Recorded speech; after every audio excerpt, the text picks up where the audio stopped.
and welcome. So today I'm going to be going through some movement exercises that we can do to help open up the calves and the ankle joints and maybe just improve a little bit of mobility into those areas for you.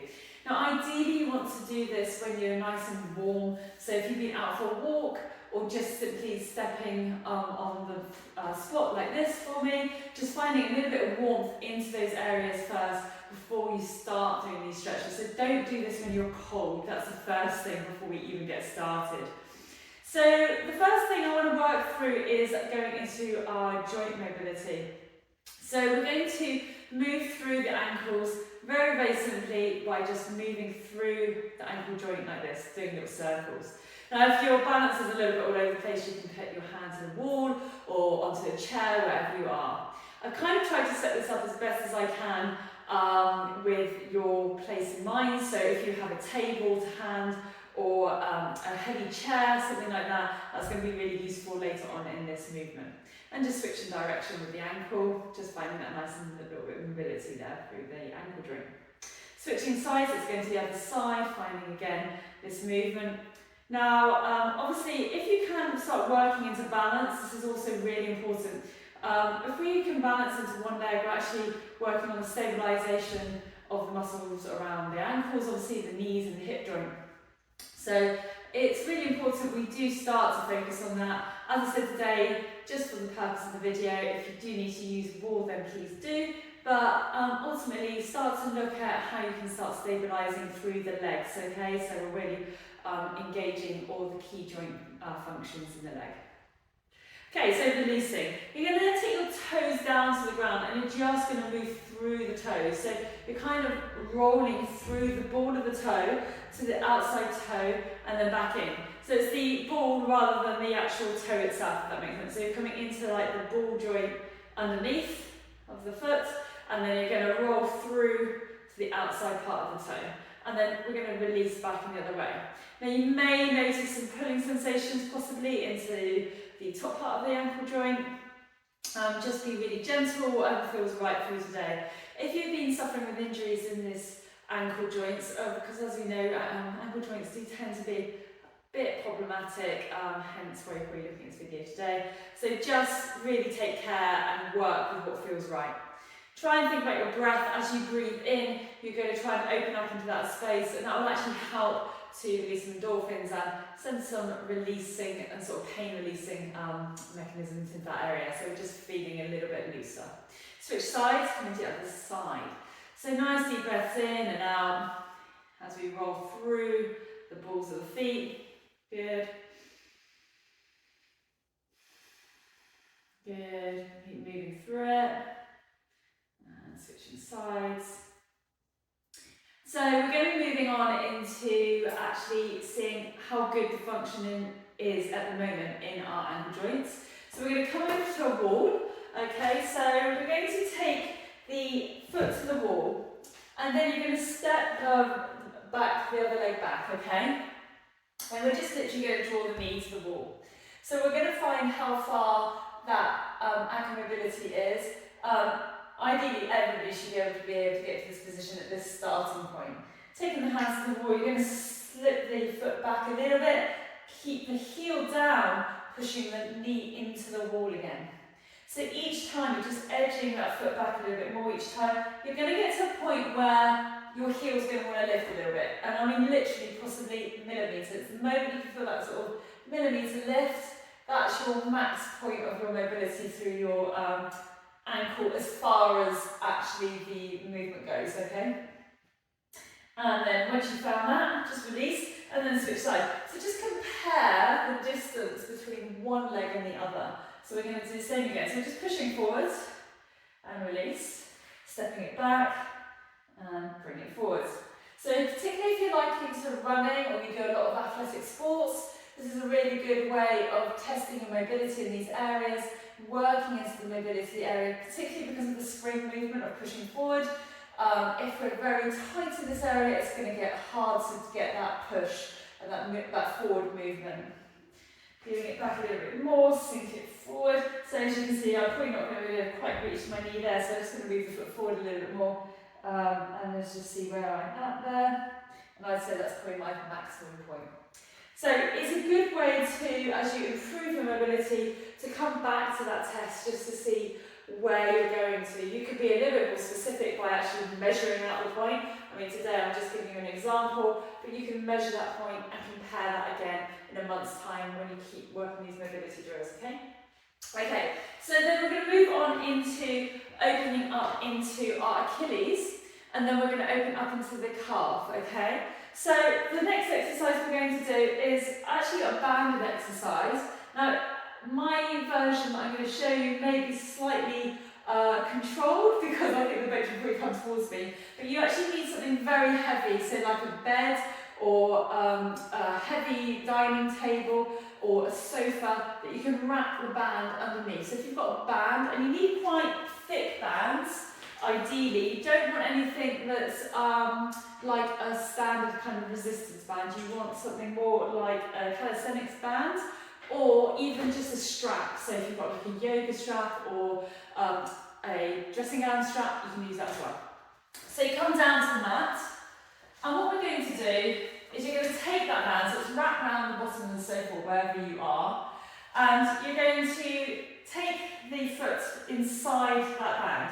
Okay, so you're wrapping it round, and you're going to take the band over so that it locks in. So just to show you that, so you're taking the band behind the foot, so it's kind of resting on the Achilles, just above the top of the heel. You're going to cross the band over, and then you're going to tuck the toes underneath it, okay? So then we can reach the foot back and reach out like this. We're then going to take a secondary band, and that's going to be placed on top of the foot, okay? So it's reaching over. Now I'm going to take it quite tight. Now, normally, what we're really looking to do, we go back a little bit, so I'm just going to move it. So your sofa's going to stay where it is. So what you're going to do is you're going to be creating a resistance with the sofa and the band, and it's going to be trying to pull the foot forward, so it's going to be pulling the heel forward. And at the same time, you're going to use this top band, and you're going to start to pull the toes back, okay? Again, as you can see, I mean, the band even here is quite, it's got quite a bit of bounce in it, so I'm going to really need to pull into it. If I have a strap, it's a little bit tighter, so you can wrap it around, and it's going to give you just a little bit more stretch, and it's going to open up that Achilles. So I find this is a great stretch because it doesn't feel like it oddly doesn't feel like you're stretching, because you've kind of got the resistance going one way and you're pulling in the other way, so it kind of feels quite natural. It doesn't feel like you're overstretching, but it's allowing this kind of gentle pull through the leg. So I'm going to just show you that on the opposite side, just in case you're struggling with that at all. You can't quite see me well enough here. So I'm just going to take it to the other side. So I take my foot inside that loop of the band, okay, or the strap, whatever you've got. Take the band up and over, take the foot up, and then we're going to stretch it out, okay? And then I'm going to take my other band, wrap that over the foot, back is nice and tall, chest is lifted, and what you're trying to do is, I don't want to demonstrate too heavily because it's going to pull the bench, but what you're trying to do is create this stretch with the sofa or the bench, whatever you've got to hand, and you're pulling back, so you're really drawing the toes back, and what's happening is the heel is being pulled forward. So you can hold that for between sort of 20 to 30 seconds on each side, and you can do that a couple of times each side. You don't need to do tons of these. This is more just about finding a bit of release and letting go of any tension in that area. Focus on your breath though. When you're in that stretch, remember to inhale and exhale. Don't kind of hold your breath through the whole kind of stretch. You want to be like, as you're in this position, inhaling, as you exhale, pulling the toes towards you, and then release and relax, okay? Don't just hold your breath through the whole movement. So exhale is on the stretch as we pull the foot towards each other, and then the inhale is on the release, okay? So inhale, exhale, pull. Okay, so moving on, I'm going to go through some fairly standardised stretches that you may have seen for calves. So the first one though I'm going to do is to the wall. Now I love doing this particular stretch. I think it's probably the most effective stretch into a calf. okay? And great for post-run, particularly because I find running quite intense. So you're going to take the hands to the wall, you're going to take your toes up to the wall as well, and you're drawing your heel in as close as you can. Try not to be sort of down here, that's not really going to stretch anything.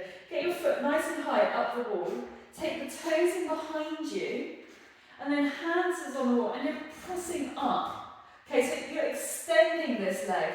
You're not trying to bend this back knee. Keep that leg long, and you're extending through the back of the calf at the same time. Okay, so we're stretching out the back of that calf, and that should feel like a really good stretch.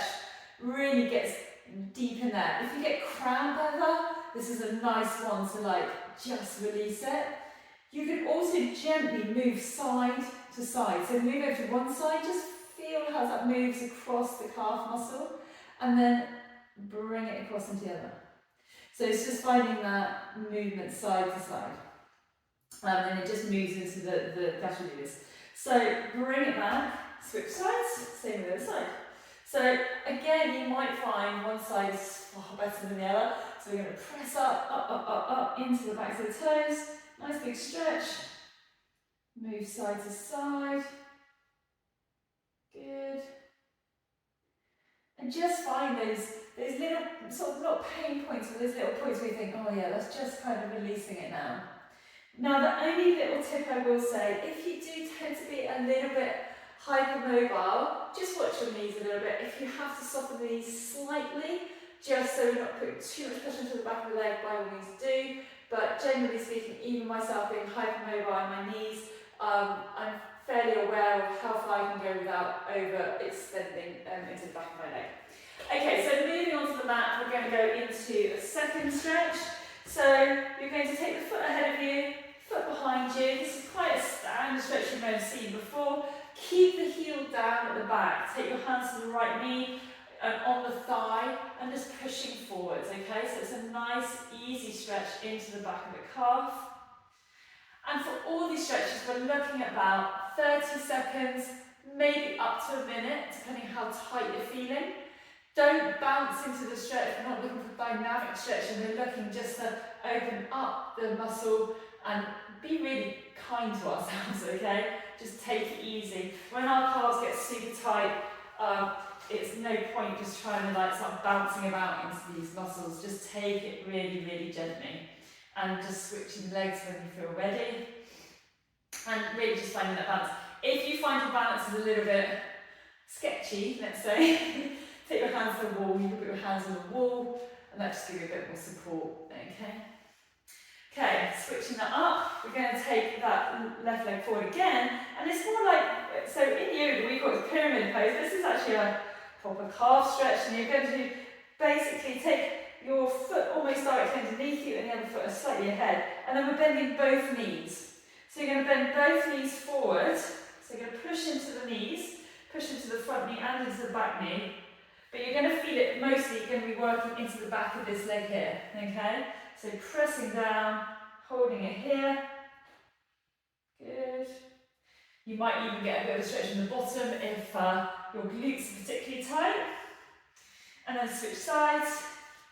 Take it back, sink down, okay, so just, and you might find one side just feels a little bit more awkward than the other, and that's fine as well. We're just all built a bit differently, and we always have those sort of slight muscle imbalances, and that's why we want to try and get that a little bit more even for you. Good. And exhale. Finally come down to the mat. We're just going to check the mobility here now for you, taking the toes behind you and a little bit of movement, and we're just going to literally push forwards and back. Good. Inhaling and exhaling. Good. So we're going to finish off with a little bit of stuff on the floor. So you'll need to take your trainers off for this, because we really want to get the full movement through the feet and the toes. Switching legs. And this is quite a nice way just to finish off the practice of this opening up of the calves and the ankles and the feet. Okay, so take the shoes off.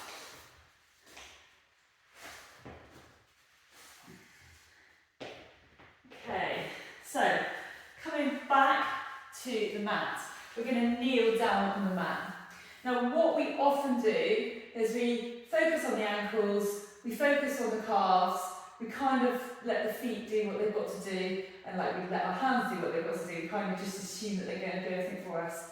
So it's really important we open up the feet. So we're going to tuck the toes in behind us. Now take your baby toe and just pull it underneath. It's going to give it a good stretch. Back is up nice and tall, chest is lifted, and you're simply going to sit here. So I want you to focus on that breath again. So you're going to take a deep inhale through the nose. And as you exhale, allow the body to sink down into the heels, and the heels pressing down and opening up the roof of the foot. Okay, so not the roof, the base of the foot, and into the toes. Okay, nice, deep inhale. Exhale. Now, for those who've done this a lot, they can probably stay here maybe 30 seconds, a minute. For those who are new to this, it's probably a little bit painful already. So just try to come back to your breath. If it's getting too much, come out of this, okay? So we'll just take one more inhale. Exhale. And then take the hands in front. And then just give those feet a little pat. Okay, and we're now going to open up the roof of the foot, which is what I meant to say before. Okay, so from here we're going to take the hands behind us. And we're going to slowly walk the hands back. Now you're going to roll up into the feet. So you're going to take the knees away and roll into the backs of the feet, or the sort of the roof of the foot, okay? So lifting it into the space. Now again, if you feel comfortable, you're going to lift the chest up and open up the shoulders, release the head. It's just a nice way to open up the whole body and at the same time working into those feet. Inhaling. Exhaling, and then slowly release and lower down. Take your time. If you are a bit worried about going through this pose, you can use some blocks and take some blocks alongside you. Maybe just get used to just taking the knees up a little bit, and you will get used to it, and eventually it will feel alright to go back. So don't put yourself into any of these poses or positions that maybe feel uncomfortable for you. But just think about breathing into each stretch, because it will help. We can release those endorphins, and then in turn that will help to send these nice sort of pain releasing feelings. So we're going to reduce that injury, reduce that painful feeling into the body. So if we keep breathing more and more deeply, it's going to help into those areas for you. Anyway, I hope you have found this video useful. Do let me know how you get on with it, and I'll see you again soon.